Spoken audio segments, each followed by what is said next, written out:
Hola familia de Venganza Final. Antes de empezar, si esta historia te llega al corazón, déjame un like y cuéntame en los comentarios desde qué país me estás viendo. Lo que voy a contarles hoy cambió mi vida para siempre, y necesito que sepan que no importa cuán oscuro parezca el camino, siempre hay una salida. Siempre. Mi nombre es María de los Ángeles, tengo 31 años, y esta es la historia de cómo mi esposo me humilló frente a 200 personas en la gala de aniversario más lujosa que jamás imaginé, y cómo esa misma noche se convirtió en el punto de partida de mi verdadera vida. Pero para entender lo que pasó esa noche, necesito llevarte conmigo al principio, al momento donde todo comenzó a desmoronarse sin que yo siquiera lo notara. Conocí a Javier Montalvo hace 11 años, cuando yo apenas tenía 20 y trabajaba como asistente administrativa en una pequeña empresa de consultoría en la Ciudad de México. Él tenía 26, acababa de regresar de estudiar un MBA en España y entraba a las oficinas con esa seguridad que solo tienen las personas que nunca han conocido el fracaso. Recuerdo perfectamente ese primer día. Llevaba un traje gris impecable, zapatos italianos que brillaban bajo las luces fluorescentes y un reloj que probablemente costaba más que mi salario de 6 meses. Pero lo que más recuerdo es su sonrisa cuando me pidió que le preparara un café. «Con 2 de azúcar, por favor», me dijo, y sus ojos café se clavaron en los míos con una intensidad que me hizo sentir como si fuera la única persona en esa oficina llena de gente. Durante los siguientes 6 meses, Javier y yo desarrollamos una amistad que lentamente se transformó en algo más. Él me buscaba para almorzar, me preguntaba sobre mi día, me escuchaba hablar de mis sueños de estudiar administración de empresas, aunque mi familia no tuviera los recursos para pagarme la universidad. Me hacía sentir vista, importante, valiosa. Vengo de una familia humilde de Puebla. Mi padre era mecánico y mi madre vendía tamales en el mercado. Éramos 5 hermanos y yo era la mayor. Desde los 16 años trabajé para ayudar en casa, y mis sueños de estudiar siempre quedaban en segundo plano frente a las necesidades de mis hermanos menores. Javier venía de un mundo completamente diferente. Su padre, Roberto Montalvo, era dueño de una cadena de concesionarios de autos de lujo en todo el país. Su madre, Beatriz Villarreal de Montalvo, era de una familia aristocrática de Monterrey, de esas que tienen apellidos que aparecen en los libros de historia. Cuando Javier me invitó por primera vez a cenar a un restaurante elegante, tuve que pedirle prestado un vestido a mi prima porque no tenía nada apropiado que ponerme. «Estás hermosa», me dijo esa noche, tomando mi mano sobre la mesa del restaurante francés donde los precios no aparecían en el menú. «María de los Ángeles, eres diferente a todas las mujeres que he conocido. Eres real, auténtica, sin pretensiones». Me enamoré de él esa noche. O quizás ya estaba enamorada desde hacía meses y solo necesitaba que él me diera permiso para sentirlo. 3 meses después, me pidió que fuera su novia oficialmente. 6 meses más tarde, me presentó a sus padres. Nunca olvidaré la primera vez que entré a la residencia de los Montalvo, en Bosques de las Lomas. Era una mansión de 3 pisos con jardines que parecían sacados de una revista europea, una fuente en la entrada principal y personal de servicio que se movía silenciosamente como sombras eficientes. Yo llevaba mi mejor vestido, uno azul marino que había comprado en liquidación y que me había costado 2 quincenas de salario. Me sentía como una impostora. Beatriz me recibió en la sala principal, un espacio enorme con techos de 6 metros de altura, candelabros de cristal y muebles que probablemente eran antigüedades europeas. Ella llevaba un conjunto de Chanel color crema, perlas auténticas en el cuello y una expresión que podría congelar el infierno. «Así que tú eres María de los Ángeles», dijo, pronunciando mi nombre completo como si le dejara un sabor amargo en la boca. «Javier nos ha hablado mucho de ti». «Es un placer conocerla, señora Montalvo», respondí, extendiendo mi mano. Ella la tomó brevemente como si tocara algo potencialmente contaminado y la soltó casi de inmediato. «Beatriz, por favor, siéntate». Me señaló un sofá Luis XV que probablemente valía más que la casa donde crecí. «Cuéntame sobre tu familia». Javier mencionó que vienes de Puebla. Durante la siguiente hora, Beatriz me sometió a lo que solo puedo describir como un interrogatorio disfrazado de conversación educada. Cada pregunta estaba diseñada para recordarme mi lugar, para establecer la distancia entre su mundo y el mío. Preguntó sobre la educación de mis padres, sobre qué hacían mis hermanos, sobre por qué no había ido a la universidad, sobre mis aspiraciones para el futuro. Javier intentó defenderme varias veces, pero cada vez que lo hacía, Beatriz lo silenciaba con una mirada. Roberto, su padre, apenas habló. Se sentó en su silla favorita leyendo el periódico financiero, interviniendo solo para hacer comentarios ocasionales sobre la importancia de mantener ciertos estándares familiares. Cuando finalmente nos fuimos esa noche, lloré todo el camino de regreso a mi departamento compartido en la colonia Roma. No les hagas caso, me dijo Javier apretando mi mano mientras conducía su BMW último modelo. Son anticuados, clasistas, pero te amarán cuando te conozcan mejor. ¿Cómo no hacerlo? Yo te amo, María. Te amo más de lo que he amado a nadie en mi vida. Esas palabras fueron mi salvavidas esa noche. Me aferré a ellas como una persona que se ahoga se aferra a cualquier cosa que flote. Nos casamos 2 años después, cuando yo tenía 22 y él 28. Beatriz intentó por todos los medios convencer a Javier de Daches que esperara, de que explorara sus opciones, de que no se apresurara en decisiones que afectarían el resto de su vida. Pero Javier se mantuvo firme, al menos en eso. La boda fue un evento espectacular en uno de los hoteles más exclusivos de la ciudad. 300 invitados, la mayoría del lado de Javier. De mi lado, mi familia inmediata y algunos amigos cercanos que se veían completamente fuera de lugar entre la aristocracia mexicana que llenaba el salón. Mi madre lloró durante toda la ceremonia, pero no estoy segura si eran lágrimas de felicidad o de preocupación. «Mija», me dijo antes de caminar hacia el altar sosteniendo mis manos con sus manos callosas de tanto trabajar. ¿Estás segura de esto? Estas personas no son como nosotros. ¿Te van a tratar bien? Mamá, amo a Javier. Le respondí, creyendo cada palabra. Él me ama. Eso es lo único que importa. Los primeros años fueron buenos. Javier trabajaba en la empresa familiar, ascendiendo rápidamente gracias a su apellido y, debo admitirlo, a su genuino talento para los negocios. Yo dejé mi trabajo como asistente administrativa cuando nos casamos. Beatriz insistió en que una Montalvo no trabaja, y Javier estuvo de acuerdo. En su lugar me involucré en obras de caridad. Tomé clases de etiqueta y protocolo que Beatriz consideraba necesarias y lentamente me transformé en la esposa que se esperaba que fuera. Pero algo comenzó a cambiar alrededor del 4.º año de matrimonio. Javier empezó a llegar tarde a casa.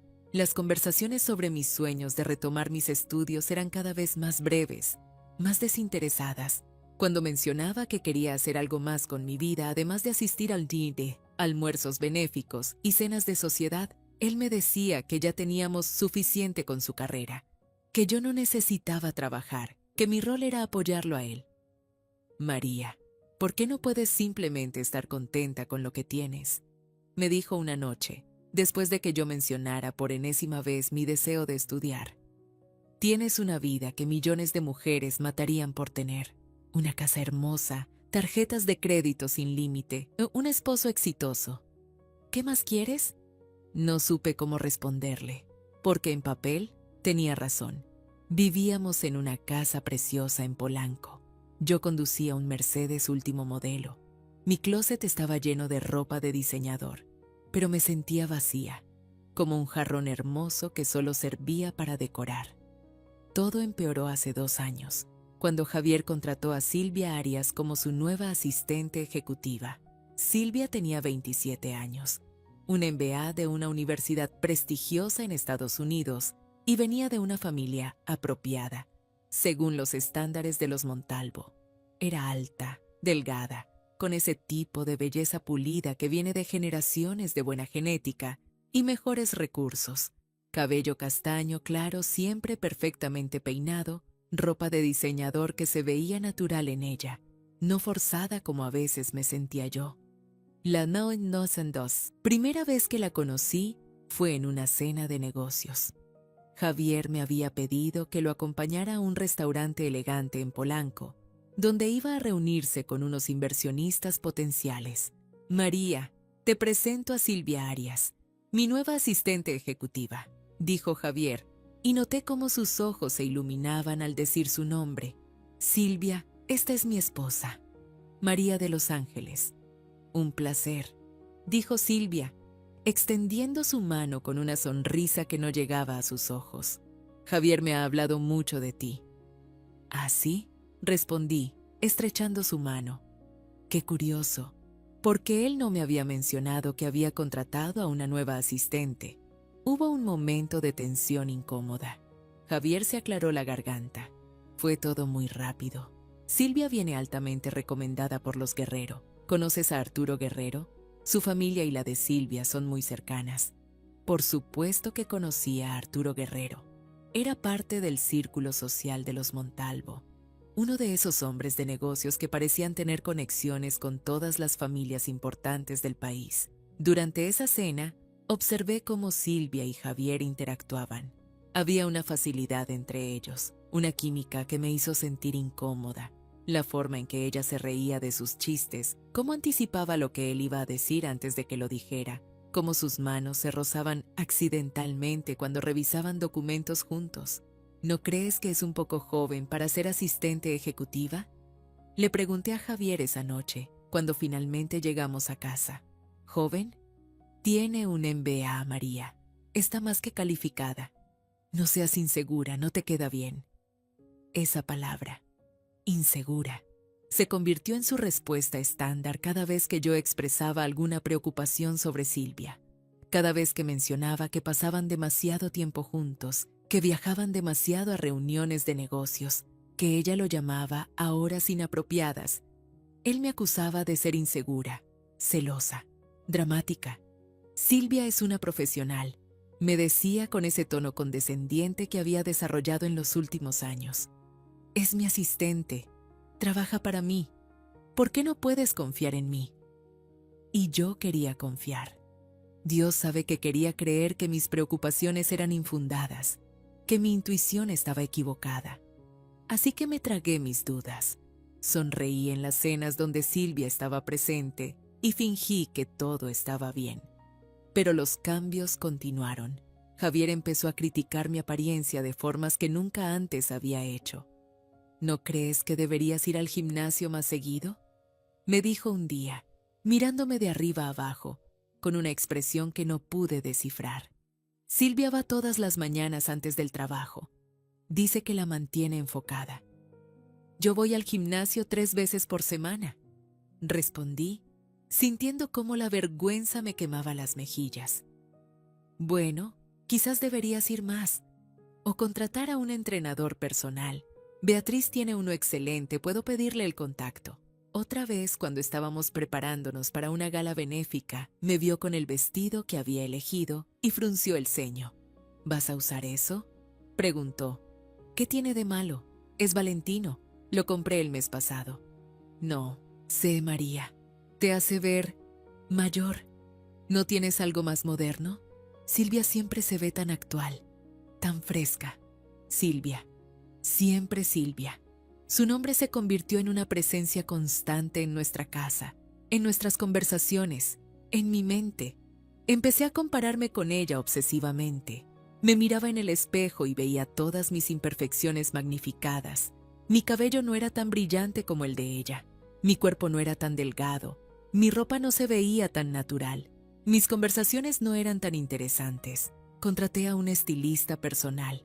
Aumenté mis sesiones en el gimnasio a 6 veces por semana. Me hice tratamientos faciales, manicuras, pedicuras.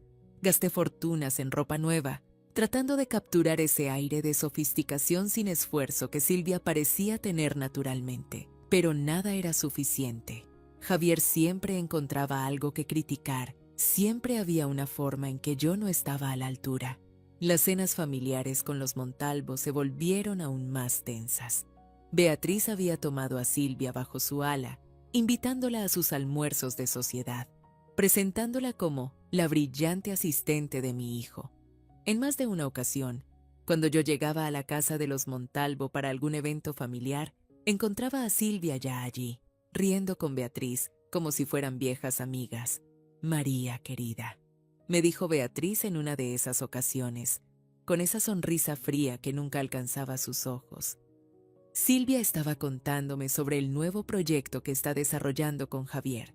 Es tan impresionante ver a una mujer joven con tanta ambición y talento, ¿no crees? Sí, muy impresionante, respondí, sintiendo como las palabras se atascaban en mi garganta. Deberías aprender de ella, María. Nunca es tarde para desarrollar tus propios intereses, tu propia carrera, aunque entiendo que no todos tenemos esa inclinación. Si hasta aquí ya sientes que esta historia te recuerda algo que viviste, escríbeme en los comentarios. No estás sola en esto. Hace 3 meses, durante una cena familiar en casa de los Montalvo, Roberto hizo un anuncio. Como todos saben, comenzó levantando su copa de vino. Este año se cumplen 40 años desde que fundé Montalvo Motors. Para celebrar este hito, hemos decidido organizar una gala benéfica el próximo mes.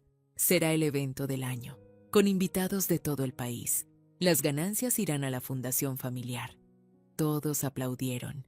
Yo sonreí, asumiendo que sería otro de los muchos eventos elegantes a los que había asistido durante mi matrimonio. Y, continuó Roberto mirando directamente a Javier, quiero que tú seas quien organice todo, hijo. Será una excelente oportunidad para demostrar tus habilidades de liderazgo. Por supuesto, Silvia te ayudará con los detalles. Será un honor, papá, respondió Javier, y vi cómo intercambiaba una mirada con Silvia, que estaba sentada al otro lado de la mesa. Una mirada que duró un segundo demasiado largo, que contenía algo que me hizo sentir como si me hubieran golpeado en el estómago. María, dijo Beatriz volviéndose hacia mí, espero que apoyes a Javier en esto. Sé que las cosas de sociedad no son exactamente tu fuerte, pero intenta no estorbar. Por supuesto, respondí automáticamente, aunque sus palabras me habían herido. Haré lo que pueda para ayudar. En realidad, interrumpió Javier, y algo en su tono me hizo tensarme. Creo que es mejor que Silvia y yo manejemos esto solos. Son muchos detalles logísticos, contactos de alto nivel. No quiero abrumarte, María. Tú solo, preséntate bonita el día del evento. Sentí como si me hubieran abofeteado.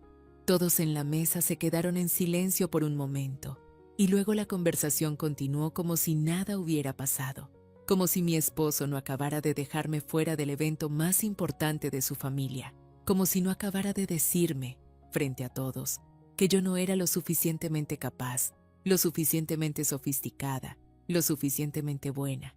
Esa noche en el coche de regreso a casa, intenté hablar con él. Javier, sobre lo que dijiste en la cena. María, por favor, estoy cansado. No comiences con tu drama. No es drama. Me dejaste fuera, frente a toda tu familia. ¿Cómo crees que me hizo sentir eso? ¿Y cómo crees que me hace sentir a mí tener una esposa que no puede ni siquiera organizar una cena sin que sea un desastre? ¿Recuerdas la última vez que intentaste ayudar con un evento de la empresa? Fue vergonzoso. Se refería a una cena que había organizado hacía 6 meses para algunos clientes importantes.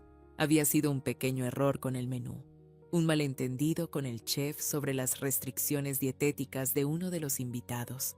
Nada catastrófico, pero Javier lo había tratado como si hubiera arruinado su carrera. Eso fue un error menor. Fue suficiente. Mira, María, no todos tenemos que ser buenos en todo. Tú eres buena en otras cosas. ¿Cómo qué? Pregunté, genuinamente curiosa. Dime, Javier, ¿en qué soy buena? Se quedó en silencio, mirando la carretera, y en ese silencio encontré mi respuesta. No podía pensar en nada. Después de 9 años de matrimonio, mi esposo no podía pensar en una sola cosa en la que yo fuera buena. Las siguientes semanas fueron una tortura. Javier y Silvia pasaban horas encerrados en su oficina en casa, planeando la gala. Los escuchaba reír a través de la puerta cerrada, sus voces mezclándose en una intimidad que me excluía completamente. Cuando yo entraba con café o bocadillos, Las conversaciones se detenían abruptamente. Las pantallas de las computadoras se cerraban. Las miradas se intercambiaban. Gracias, María, decía Javier tomando la taza sin mirarme. Puedes irte ahora. Estamos ocupados. Una noche no pude dormir. Eran las 3 de la mañana y Javier aún no había llegado a casa. Me dijo que tenía una reunión tardía con proveedores para la gala. Tomé mi teléfono y por primera vez en nuestro matrimonio hice algo que nunca pensé que haría. Revisé su ubicación en su teléfono. Estaba en un hotel, no en una sala de conferencias, en un hotel. Mi corazón latía tan fuerte que pensé que se saldría de mi pecho. Mis manos temblaban mientras marcaba su número. Sonó 5 veces antes de que contestara. ¿Qué pasa, María? Estoy ocupado. Su voz sonaba irritada, impaciente. ¿Dónde estás? Te lo dije, en una reunión. ¿En un hotel? ¿A las 3 de la mañana? Hubo una pausa. Podía escuchar voces de fondo. Una de ellas era definitivamente femenina. María, no tengo tiempo para tus paranoias. Algunos de los proveedores se están hospedando aquí. Estamos revisando los últimos detalles. Llegaré a casa cuando termine. Colgó antes de que pudiera responder. Llegó a casa a las 6 de la mañana. Yo estaba sentada en la sala, aún despierta, con los ojos hinchados de llorar. ¿Estás loca? Fueron sus primeras palabras al verme. ¿Me has estado rastreando? ¿Qué clase de esposa hace eso? ¿Qué clase de esposo pasa la noche en un hotel con su asistente? Respondí, mi voz quebrándose. No estaba solo con Silvia. Había otras personas, proveedores, organizadores. Dios, María, estás enferma. Necesitas ayuda. Estás obsesionada. Entonces dime sus nombres. Dime quién más estaba allí. No tengo que darte explicaciones. Soy un adulto. Estaba trabajando. Punto final. Se fue a dormir a la habitación de huéspedes. Yo me quedé en la sala, viendo el amanecer a través de las ventanas, sintiendo cómo mi matrimonio se desmoronaba frente a mis ojos y no sabiendo qué hacer para detenerlo. La semana antes de la gala, la casa se convirtió en un caos de muestras de flores, menús de catering y reuniones constantes. Silvia prácticamente vivía en nuestra casa ahora. Llegaba temprano en la mañana y se iba tarde en la noche. Se movía por los espacios con una familiaridad que me hacía sentir como una extraña en mi propia casa. Javier, ¿qué te parece esto? La escuchaba decir, mostrándole opciones de decoración. Creo que el dorado combinaría perfectamente con el tema que elegimos. Es perfecto, Silvia. Tienes un gusto impecable. Gusto impecable. Nunca me había dicho eso a mí. 3 días antes de la gala, Beatriz vino a supervisar los preparativos finales. La encontré en la sala con Silvia, revisando los arreglos florales. María, me dijo cuando entré, qué bueno que estás aquí. Necesitamos hablar sobre tu vestido para la gala. Ya tengo un vestido. Lo mandé a hacer especialmente para la ocasión. Sí, Javier me lo mencionó. Dijo que elegiste algo. Colorido. La forma en que dijo la palabra hizo que sonara como un insulto. Querida, esta es una gala formal, elegante, no una fiesta de pueblo. Necesitas algo más apropiado, más sobrio. Mi vestido es perfectamente apropiado. Respondí, sintiendo cómo la ira comenzaba a bullir en mi pecho. Silvia, dijo Beatriz, volviéndose hacia ella como si yo no hubiera hablado. ¿Qué vas a usar tú? Un vestido de Elisab, respondió Silvia con una sonrisa modesta. Negro, largo, clásico. Nada muy llamativo. Perfecto. Eso es exactamente lo que se espera. María, ¿ves? Así es como una mujer elegante se viste para estos eventos. Me di la vuelta y salí de la habitación antes de decir algo de lo que pudiera arrepentirme. Subí a mi habitación, cerré la puerta con llave y lloré hasta que no me quedaron más lágrimas. Esa noche, cuando Javier finalmente subió a acostarse, intenté hablar con él una vez más. Javier, necesitamos hablar. ¿Sobre qué ahora, María? Su tono era de cansancio extremo, como si yo fuera una carga insoportable. Sobre nosotros, sobre nuestro matrimonio. Siento que te estoy perdiendo. siento que ya no me amas. Se quedó en silencio por un largo momento. Cuando finalmente habló, sus palabras fueron como cuchillos. ¿Sabes qué, María? Tienes razón. No sé si te amo. No sé si alguna vez te amé de verdad, o si solo estaba enamorado de la idea de ti, la chica humilde, la historia de Cenicienta. Pero la realidad es que no encajas en mi mundo. Nunca lo has hecho. Y estoy cansado de fingir que sí. Sentí como si el piso se abriera bajo mis pies. ¿Qué estás diciendo? Estoy diciendo que después de la gala, necesitamos tener una conversación seria sobre nuestro futuro. Pero por ahora, necesito que finjas. Necesito que sonrías, que te veas bien, que no me avergüences frente a 200 personas. ¿Puedes hacer eso por mí? ¿Solo una vez? ¿Puedes no ser un problema? No respondí. No podía. Las palabras estaban atascadas en mi garganta, ahogándome. El día de la gala amaneció soleado y perfecto. Irónico, considerando que mi mundo se estaba desmoronando. Pasé la mañana en el salón de belleza, dejando que las estilistas me transformaran. Cabello perfectamente peinado, en un elegante chiñón. Maquillaje impecable que escondía las ojeras de noche sin dormir. Uñas perfectamente manicuradas. Me puse mi vestido, un hermoso diseño en color esmeralda que había elegido meses atrás, cuando aún tenía esperanza. Me quedaba perfectamente, realzando mi figura.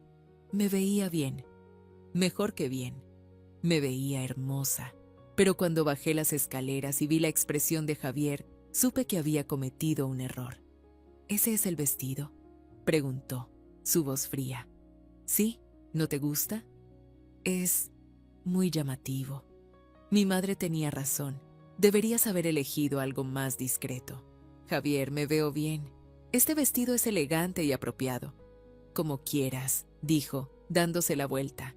Pero no digas que no te lo advertí. Llegamos al hotel donde se llevaría a cabo la gala. Era uno de los más lujosos de la ciudad, con salones de baile que parecían palacios europeos. Las flores eran espectaculares, las luces perfectamente colocadas. Todo era absolutamente impecable. Silvia había hecho un trabajo extraordinario, y todos se aseguraban de decírselo. «Silvia, esto es magnífico», escuché que le decía una de las amigas de Beatriz. «Tienes un talento increíble». «Gracias», respondió Silvia con falsa modestia. Fue un trabajo de equipo. Javier fue fundamental en cada decisión. Javier y Silvia. Silvia y Javier. Sus nombres se mencionaban juntos constantemente como si fueran una unidad, como si yo no existiera. Me moví por el salón como un fantasma, sonriendo automáticamente, saludando a personas que apenas me conocían, sintiendo como todas las miradas me evaluaban, me juzgaban, me encontraban insuficiente.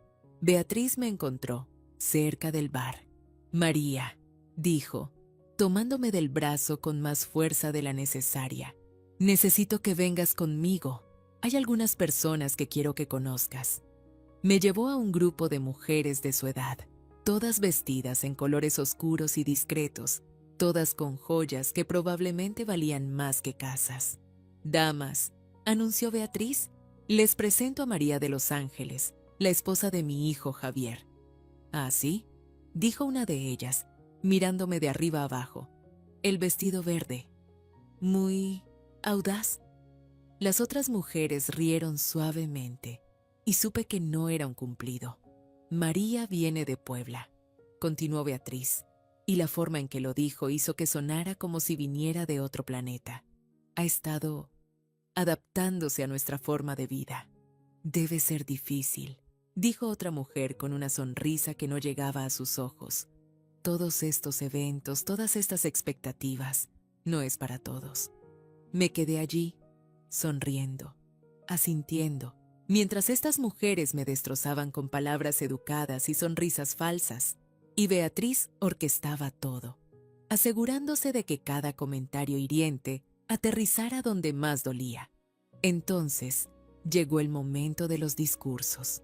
Roberto subió al escenario primero, hablando sobre los 40 años de la empresa, sobre el legado familiar, sobre el futuro. Luego llamó a Javier al escenario. Mi esposo se veía increíblemente guapo con su smoking, confiado, exitoso, como el hombre del que me había enamorado hace 11 años. Comenzó su discurso agradeciendo a todos los presentes, hablando sobre la importancia de la familia y la tradición, y entonces dijo algo que me heló la sangre. Pero más que nada, quiero agradecer a alguien muy especial, alguien que ha estado a mi lado durante los últimos 2 años, apoyándome incondicionalmente, creyendo en mí, desafiándome a ser mejor cada día.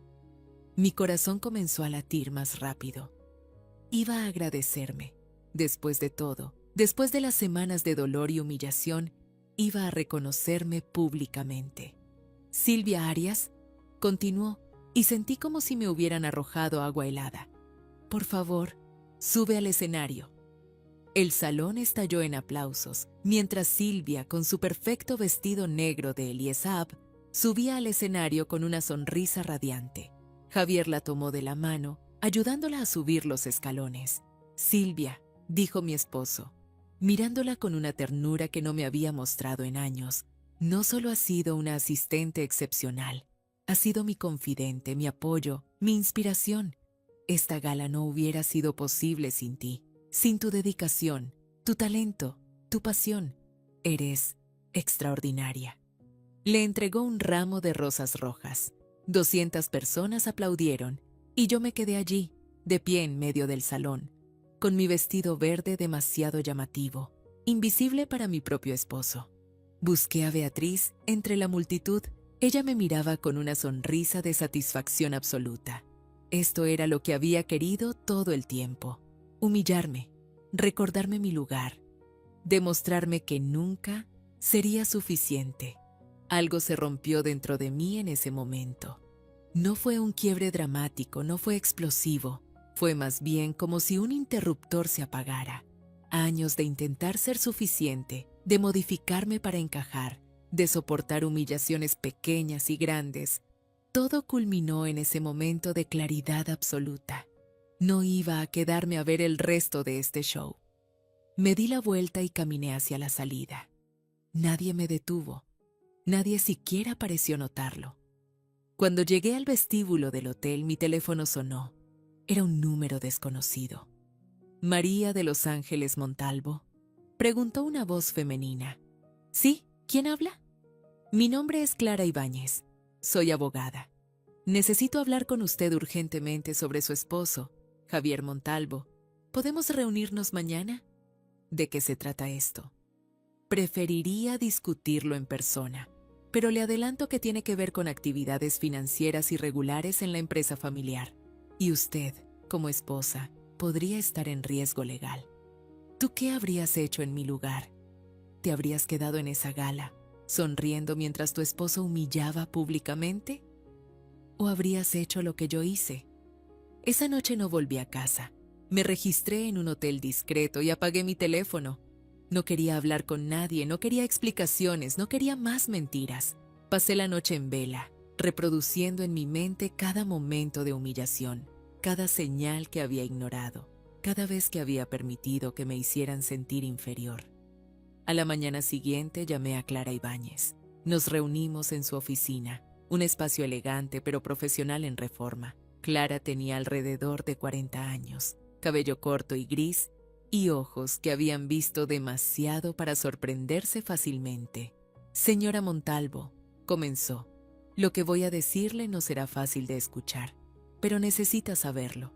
Durante la siguiente hora, Clara me explicó que había sido contactada por un ex empleado de Montalvo Motors que había descubierto irregularidades financieras masivas. Javier, junto con su padre Roberto, habían estado desviando fondos de la empresa, lavando dinero a través de empresas fantasma, evadiendo impuestos a una escala que podría enviarlos a prisión por décadas. ¿Y yo? Pregunté, mi voz apenas un susurro. ¿Estoy implicada?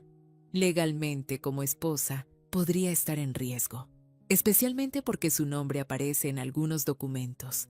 Es probable que Javier lo haya hecho sin su conocimiento, pero eso no la exime de responsabilidad legal. Sentí como si el mundo se inclinara bajo mis pies. ¿Qué puedo hacer? Puede cooperar con las autoridades. puede divorciarse y distanciarse legalmente de las actividades de su esposo. O puede quedarse callada y arriesgarse a ir a prisión junto con él cuando todo esto salga a la luz. Y créame, señora Montalvo, saldrá a la luz. Es solo cuestión de tiempo. ¿Por qué me está diciendo esto? ¿Por qué me está ayudando? Clara se inclinó hacia May diciendo, adelante, sus ojos encontrándose con los míos, porque he visto demasiadas mujeres destruidas por los crímenes de sus esposos. Mujeres que no sabían nada, que confiaron ciegamente y que terminaron perdiendo todo. Usted tiene una oportunidad de salir de esto, de salvarse a sí misma. La pregunta es, ¿va a tomarla? No tuve que pensarlo mucho. Después de lo de anoche, después de años de humillación y desprecio, la decisión fue sorprendentemente fácil. Dígame qué tengo que hacer. Los siguientes días fueron un torbellino. Clara me conectó con un investigador privado llamado Héctor Sandoval, un hombre de 50 y tantos años con experiencia en fraude corporativo. Héctor era meticuloso, profesional y tenía una red de contactos que parecía infinita. Señora Montalvo, me dijo en nuestra primera reunión, para construir un caso sólido necesitamos evidencia, documentos, correos electrónicos, registros financieros. ¿Tiene acceso a la oficina de su esposo en casa? Sí, pero él mantiene todo bajo llave. ¿Sabe dónde guarda las llaves? Pensé en todas las veces que había visto a Javier abrir su escritorio, el cajón secreto donde guardaba documentos importantes. Creo que sí. Durante la siguiente semana, mientras Javier pensaba que yo estaba superando mi drama de la gala, yo estaba sistemáticamente copiando cada documento de su oficina. Fotografiaba papeles, descargaba archivos de su computadora cuando él salía, guardaba todo en una unidad de almacenamiento en la nube que Héctor había configurado para mí. Fue durante este proceso que descubrí algo que me rompió el corazón de una manera que ni siquiera la humillación pública había logrado. Encontré correos electrónicos entre Javier y Silvia, cientos de ellos, y no eran solo sobre trabajo. Mi amor, decía uno de Javier fechado hace 6 meses, cada día que paso contigo, me doy cuenta más de que me casé con la mujer equivocada.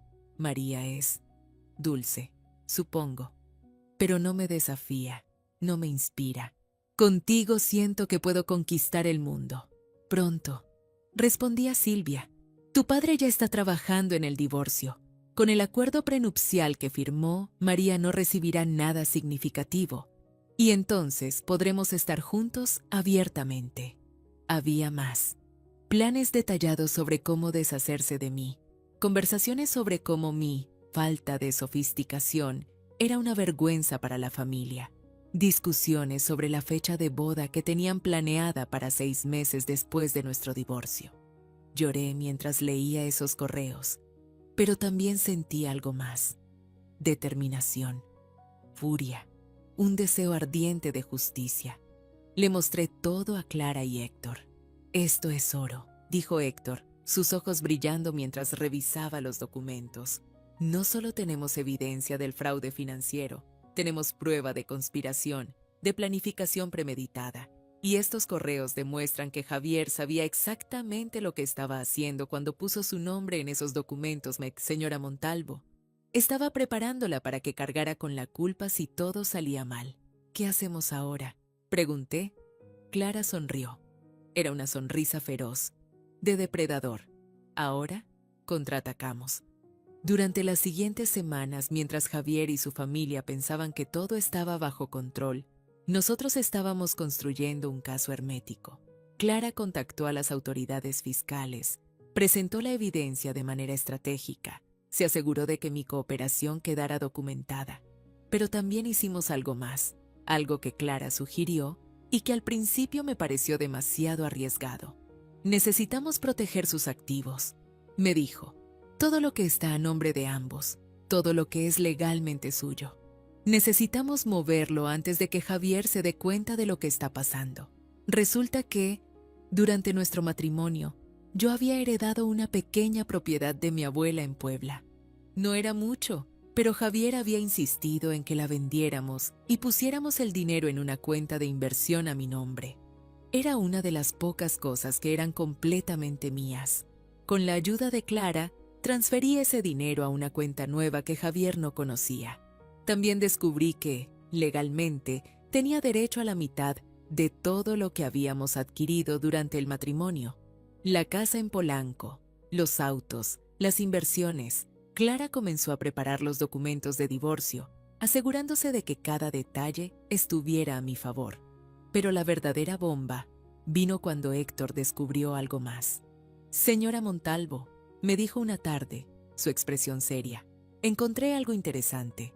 Hay una propiedad en Cancún, un condominio de lujo que está registrado a nombre de una empresa fantasma. Pero los documentos muestran que Javier y Silvia son los beneficiarios reales. La compraron hace un año. ¿Un condominio? ¿Para qué? Para su futuro juntos, presumiblemente. Pero aquí está lo interesante. Parte del dinero usado para comprarlo vino de fondos de la empresa que legalmente le pertenecen a usted también. Javier usó dinero conyugal para comprar un nido de amor con su amante. La ironía era casi cómica. Casi. ¿Podemos usar esto? Absolutamente. En el divorcio, esto demuestra adulterio y malversación de fondos conyugales. Y legalmente usted tiene derecho a una parte de esa propiedad. Cada día que pasaba, mi caso se volvía más fuerte. Y cada día que pasaba, Javier se volvía más descuidado, más confiado en que yo era demasiado tonta, demasiado débil para hacer algo al respecto. 2 meses después de la gala, llegó el momento. Las autoridades estaban listas para actuar. Clara tenía todos los documentos preparados. Era hora de que Javier supiera que su mundo estaba a punto de colapsar. Elegí hacerlo en casa, durante una cena. Había preparado su comida favorita, me había vestido elegantemente, había puesto música suave. Javier llegó a casa sorprendido por el esfuerzo. «¿Qué es todo esto?», preguntó mirando la mesa perfectamente puesta. Pensé que podríamos tener una cena agradable, solo nosotros dos, como en los viejos tiempos. Se veía escéptico, pero se sentó. Comimos en silencio durante unos minutos. Yo lo observaba, memorizando su rostro, preguntándome cómo había amado tanto a este hombre que ahora me parecía un completo extraño. «Javier», dije finalmente, «necesitamos hablar». «Si es sobre la gala otra vez, María, ya te dije que...» «No es sobre la gala. Bueno, no directamente. Es sobre nosotros, sobre nuestro matrimonio, sobre... Silvia». Se tensó inmediatamente. «¿Qué tiene que ver Silvia con esto?» «Todo. Tiene que ver con todo». Saqué mi teléfono y abrí la carpeta donde había guardado capturas de pantalla de sus correos. «¿Quieres leerlos juntos? ¿O prefieres que te los recite de memoria? Tengo algunos favoritos, como el del 15 de marzo donde le dices que soy un error que pronto corregirás. O el del 22 de abril donde planean su boda para el próximo año». La sangre se drenó de su rostro. ¿Cómo conseguiste esos correos? No importa cómo, lo que importa es que los tengo, todos. Cada mensaje, cada plan, cada mentira. Se puso de pie bruscamente tirando su silla. «Invadiste mi privacidad. Eso es ilegal». ¿Sabes qué más es ilegal, Javier? Fraude corporativo, evasión fiscal, lavado de dinero. ¿Quieres que continúe? Su expresión pasó de ira a shock a miedo en cuestión de segundos. «¿No sabes de qué estás hablando? ¿No? Entonces supongo que tampoco sabes sobre las empresas fantasma en las Islas Caimán, o sobre los millones de pesos que han estado desviando de Montalvo Motors, o sobre cómo pusiste mi nombre en documentos comprometedores para que yo cargara con la culpa si algo salía mal». Se dejó caer en su silla, su rostro completamente pálido. «María, yo puedo explicar. No necesito tus explicaciones. Ya tengo todas las respuestas que necesito. Lo que necesitas saber es esto. Mañana a primera hora, las autoridades fiscales van a llegar a las oficinas de Montalvo Motors. Van a confiscar documentos, computadoras, todo, y van a arrestar a tu padre y a ti. No puedes hacer esto. Soy tu esposo. Eras mi esposo. Ahora eres solo un criminal que está tan punto de enfrentar las consecuencias de sus acciones. Te destruiré. Mi familia tiene conexiones. Abogados, no saldrás de esto sin perder todo. Me puse de pie, caminé hacia él y me incliné hasta que nuestros rostros estaban a centímetros de distancia. Ya lo perdí todo, Javier. Lo perdí la noche de la gala, cuando me humillaste frente a 200 personas, cuando le diste flores a tu amante mientras tu esposa se quedaba invisible en la multitud, cuando decidiste que yo no valía ni siquiera un agradecimiento público, después de 9 años de matrimonio.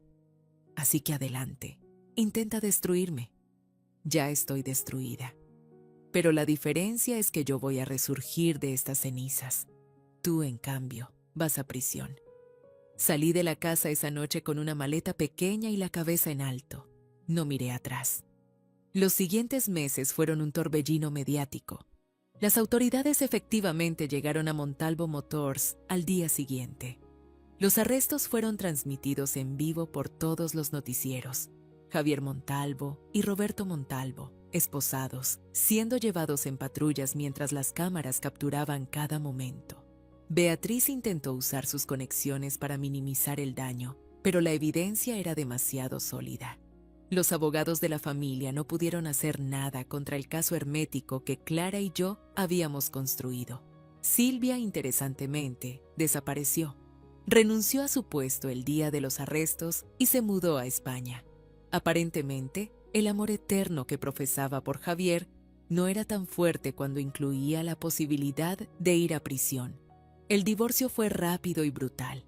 Con toda la evidencia del adulterio y la malversación de fondos conyugales, Clara logró un acuerdo que me dejó con mucho más de lo que el acuerdo prenupcial original estipulaba. La casa en Polanco, varios vehículos, una porción significativa de las cuentas de inversión. Y sí, incluso una parte del condominio en Cancún que Javier había comprado para su futuro con Silvia. Beatriz me llamó una vez, 2 semanas después de los arrestos. «Espero que estés feliz», me dijo, su voz llena de veneno. «Destruiste a esta familia. Destruiste el legado de 40 años». «No, Beatriz», respondí, mi voz tranquila y firme. «Tu hijo y tu esposo destruyeron su propio legado con su codicia y sus crímenes. Yo solo me negué a hundirme con ellos». Colgó sin decir nada más. Nunca volvimos a hablar. Con el dinero del divorcio y los activos que había asegurado, tomé una decisión que había postergado durante 11 años. Me inscribí en la universidad. A los 31 años, finalmente iba a estudiar administración de empresas. Vendí la casa en Polanco. Demasiados recuerdos amargos. Compré un Paisingen mío, departamento más pequeño pero acogedor en La Condesa, un espacio que era completamente mío, decorado según mis gustos, lleno de luz y posibilidades. También hice algo más. Contacté a mi familia en Puebla, a quienes había descuidado durante años de intentar encajar en el mundo de los Montalvo. Mi madre lloró cuando la llamé. «Mija», me dijo, su voz quebrándose. «Pensé que te habíamos perdido. Pensé que te habías avergonzado de nosotros. Nunca, mamá. Nunca. Fui yo quien se perdió. Pero ya regresé». Usé parte del dinero del divorcio para ayudar a mis hermanos. Uno de ellos quería estudiar medicina, pero no tenía los recursos. Otro soñaba con abrir su propio taller mecánico. Les di las oportunidades que yo nunca tuve, que ellos merecían, y comencé a trabajar con Clara en algo nuevo. Ella me propuso crear una fundación para ayudar a mujeres en situaciones similares a la mía. Mujeres atrapadas en matrimonios abusivos, mujeres que necesitaban ayuda legal pero no tenían los recursos, mujeres que necesitaban creer que podían salir, que podían sobrevivir, que podían prosperar. Lo llamaremos Resurgir, le dije a Clara mientras planificábamos los detalles. Porque eso es lo que hacemos, resurgimos de las cenizas. Hoy, exactamente 1 año después de aquella gala que cambió mi vida, me encuentro en un lugar que nunca imaginé. Estoy en mi 2º semestre de universidad, con un promedio de 9.5.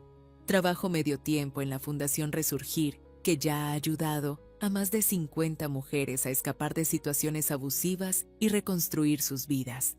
Javier y Roberto fueron sentenciados a 12 años de prisión por fraude y evasión fiscal. Montalvo Motors se declaró en bancarrota y fue vendida para pagar las multas y las restituciones.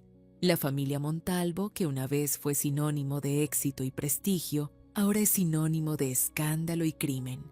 Beatriz tuvo que vender la mansión en Bosques de las Lomas.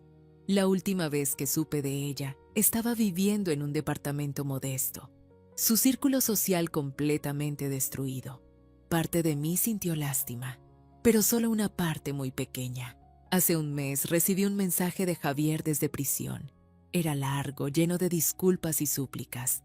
Decía que había tenido tiempo para reflexionar, que se había dado cuenta de sus errores, que si pudiera volver atrás, haría todo diferente. Lo leí una vez, luego lo borré. No necesitaba su arrepentimiento tardío. No necesitaba su validación, ya no necesitaba nada de él. Esta mañana, me desperté en mi departamento lleno de luz. Preparé café, me senté en mi balcón y miré la ciudad despertando. Pensé en la María de hace un año, la que se quedó invisible en medio de una gala mientras su esposo le daba flores a otra mujer, la que lloró en silencio, la que se sintió pequeña e insignificante. Esa María ya no existe. En su lugar hay una mujer que conoce su valor, una mujer que no necesita la aprobación de nadie para saber que es suficiente, una mujer que convirtió la humillación más grande de su vida en el punto de partida de su verdadera vida. ¿Fue fácil? No. Hubo noches donde lloré hasta quedarme sin lágrimas, días donde dudé de cada decisión, momentos donde la soledad me abrumaba. Pero cada uno de esos momentos difíciles me hizo más fuerte. Me enseñó que puedo sobrevivir a cualquier cosa, que soy más resiliente de lo que nunca imaginé. Si esta historia te tocó el corazón, compártela con alguien que también necesite escucharla. En los comentarios cuéntame, ¿has vivido algo similar? ¿Desde qué país me estás viendo? Me leo todos los comentarios y quiero que sepas que no estás sola. Nunca estás sola. A todas las mujeres que están pasando por algo similar, que se sienten invisibles, que se sienten atrapadas, que piensan que no hay salida, quiero decirles esto. Hay una salida. Siempre hay una salida. Puede que no la veas ahora. Puede que el camino parezca imposiblemente oscuro, pero está ahí. Y del otro lado de ese camino oscuro, hay una vida esperándote. Una vida donde tú defines tu propio valor, donde nadie puede hacerte sentir inferior sin tu consentimiento, donde tú eres la protagonista de tu propia historia, no un personaje secundario en la historia de alguien más. Mi nombre es María de los Ángeles. Tengo 31 años y esta es mi historia de cómo caí, cómo me levanté y cómo aprendí que la venganza más dulce no es destruir a quien te lastimó, sino construir una vida tan hermosa, tan plena, tan auténtica, que su ausencia se vuelve irrelevante, porque al final, la mejor venganza no es hacerles daño. La mejor venganza es ser feliz, es prosperar, es demostrar que no te definían, que no te contenían, que no tenían el poder que pensaban tener sobre ti, y yo soy feliz. Finalmente, genuinamente, profundamente feliz. Esta es mi historia, esta es mi verdad, y espero que, de alguna manera, te ayude a encontrar la tuya. Gracias por escucharme, familia de Venganza Final. Nos vemos en la próxima historia. Y recuerda, siempre, siempre hay una salida, siempre hay esperanza, y siempre, siempre mereces más de lo que te están dando. Hasta la próxima.